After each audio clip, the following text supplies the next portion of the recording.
first brush that I'm going to be talking about is the MAC 217 brush. This is what it looks like.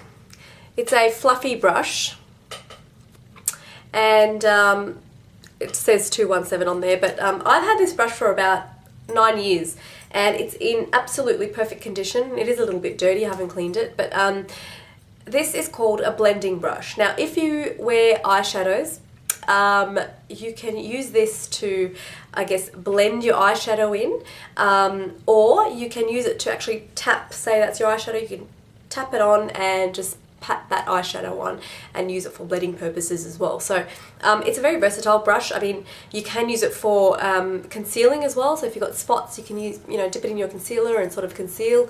But this is fantastic for blending. It's very, very soft. The bristles don't pick up too much pigment, which is good.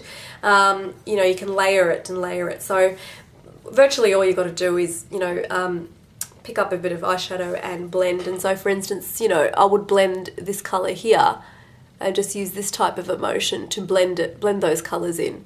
So yeah, this is the MAC 217 brush.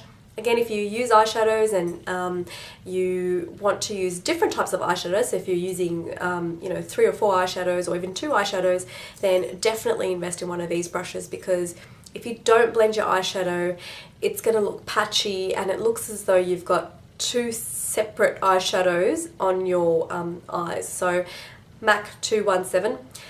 If you don't want to invest in a MAC brush, I mean they're not cheap, but I can tell you they can last you a very long time.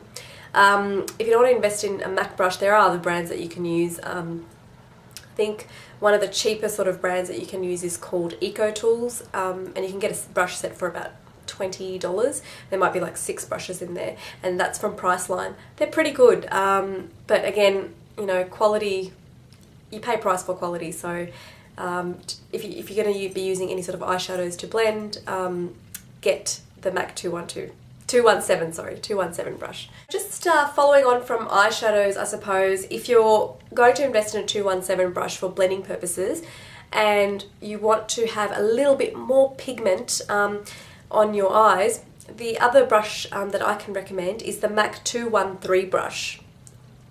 That's what it looks like. It's quite flat, and it's not as soft, so you cannot blend with this brush, okay? So if you go and buy one of these brushes and you try blending it, it's not going to work, because what this is for is to pick up pigment. Just see if I can get that in focus there. So MAC 217. So yeah, basically you would grab your eyeshadow. I'll just grab a sample here. Whoops. So you grab your eyeshadow. Here's a Inglot palette that I have, and it's what I'm wearing on my eyes today. You literally just get a brush, and with the eyeshadows, never do this with eyeshadows. I see a lot of people sort of get an eyeshadow and they just, try and rub the brush on and they put it on, and then you get all this fallout, and so wrong technique. What you need to do is gently pat that shadow on. And then all you got to do, I'll just show you for the purpose now, you just basically pat that shadow on like that with this brush. And this picks up quite a lot of pigment, so don't do this thing here. It's always patting eyeshadows on. So yeah, so this is the MAC 231 brush. Definitely recommend it. Very easy to use. So if you are going to be using eyeshadows, invest in these 2 brushes. Really, I think that's probably all you need in terms of eyeshadow. 217 and the 231 brush. Still talking about eyes, and so if you're investing in eyeshadows, the other thing that you can do is, if you use eyeliner at the top, which I do, just above the lash line like that. I use gel-based eyeliners, so I don't use liquid eyeliners, simply because it's just hard to get here. Unless I go overseas and I buy a couple from India, then I think they're really good. But here it's very difficult to get I guess an eyeliner that can really smoothly come on. And I find gel liners very easy to use. So what I do for that is I use one of these brushes. Now this is not a MAC brush, so I'm sorry guys, I don't know the number of this, but this is something that I got in the kit when I was doing my makeup course. So but basically it looks like this, and MAC do make these brushes. I just can't remember what they're called, what number it's called, but basically it's a pointed tip brush, and looks like that, and it basically is used for liners. So what you do is you dip this brush into your gel eyeliner, dip it in, and then just sort of draw on with the liner like that. So, you know, you just draw on like that onto the eyes. So, yeah, look, I don't remember what the MAC brush is called for this, but MAC definitely sell them. But, you know, if you can get any sort of pointed tip brush, if you are using gel liners, then, yeah, get one of these and invest in one of these. These are great. The other thing that I can recommend is, again, I'm still focusing quite heavily on the eye, because I think if you get the right tools for the eyes, they can look spectacular. So the other one that I love is the MAC 265 brush, I think it is. It's the angle brush, or 205. Mine's really old, so I can't really sort of tell what number it is, but it's basically the angle brush. And what this is used for is basically, I guess, lining under your eyes with shadow, or you could use it for your eyebrows to, you know, fill them in. Angle brushes are really, really great, especially if you want to do a smoky eye and you want to get, you know, that tip. Or even if you don't want to use one of these brushes, you can, which for the eyeliner, you can use this for using gel-based liners as well, to give that sort of pointed tip. I find this a little bit harder to use for gel liners, but you know, you don't have to invest in both of them. If you think that this is going to work for you, then get the angle brush. And again, I don't know what it's called. I think it's a MAC 266 brush, but just check out their website or go to one of the stores. It's the angle brush there. I've moved off eyes, and I wanted to talk to you guys about two more brushes that I can recommend. This one I've had for about, I think, 8 years, and it's in great condition still. It's a fluffy brush. It's a MAC 120 brush, and it's basically for the cheeks. And this is just fantastic. I mean, it just picks up just the right amount of pigment, and you know, places it on your cheeks like that. And you know, I could dip this brush in all different types of colours, and it'll pick up only the last colour that I've actually picked up. So the good thing about it is it doesn't sort of, you know, it doesn't mix the colours, which is really good. So if you are looking for a blusher brush, I recommend this one. This is great. It's good for the apples of the cheeks, like that. So that's the MAC 220 brush.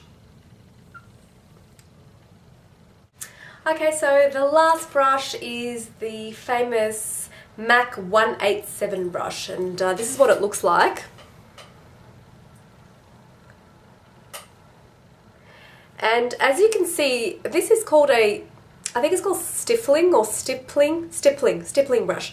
And what this does is basically, you can see that it's kind of, you know, got layers in between, or holes in between, and it's kind of spiked. Now, the purpose of this brush is that when you pick up a foundation or a blush, or, you know, a highlighter or anything, it doesn't actually pick up a lot of the pigment, and that's the purpose of it. So the purpose is so that you're not packing on all that makeup on your face. This is versatile. I mean, you can use it for liquid foundation, so, you know, just to pick up a little bit and keep blending that liquid foundation in to give you that flawless look. It can be used for, I use it for foundation. I use the MAC NC40 Studio Fix powder, and it just picks up enough powder, and I just sort of, that's my foundation routine every day, and it's fantastic. So yeah, that is what these brushes do. So if you've ever seen one of these brushes, they're designed so that you don't pick up too much pigment, and then you slap it on your face and, you know, you've got, I don't know, clown cheeks, say for instance, particularly when you're picking up something like a very strong blush. I use this brush to apply blush to my cheeks, particularly if I'm applying a very pigmented blush. This is fantastic for that. So invest in this if you like to use a lighter type of makeup look, definitely invest in one of these. Brushes that I can recommend for you guys, particularly if you just, if you just want to do eye makeup, or you just need one brush to do foundation with. But, I've slowly invested in these, so I haven't really bought them all off at once. It's been years of collection, and I've got a few more, but I just wanted to show you the main ones that you could use for your makeup kit. The way to actually clean these are basically shampoo them with normal conditioner and shampoo, and then let them air dry. If you are time poor like I am, sometimes I just don't have time to sit there and wait until they dry, and who's got time to always keep washing them. One of the things that I use is the Isocol antiseptic.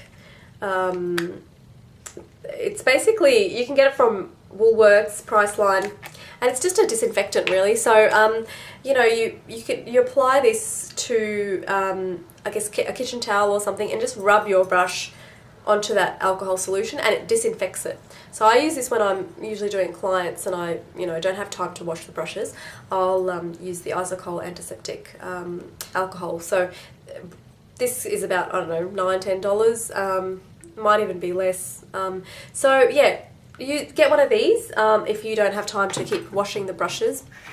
Okay, so I hope that's really helped you guys. This was a special request from my friend Shilpa, so I hope you are watching, and hope that's helped you try and choose some of the brushes, and hopefully it's helped some of you guys out there if you're sort of wondering what brush to invest in. They're not cheap MAC brushes, but I can promise you if you invest in maybe a couple, they will last you a few years. Again, mine have lasted me about 8 years, and I have used them tremendously. So yeah, just wanted to thank everyone for subscribing and for really supporting me in making these videos. If you haven't subscribed, all you need is a Gmail account, and you just hit the little subscribe button below, click on it with your Gmail account, and you've subscribed. So yeah, just wanted to say thank you everyone, and stay tuned. I've got a few more videos coming up and a few more ideas, and I'll see you soon. Bye!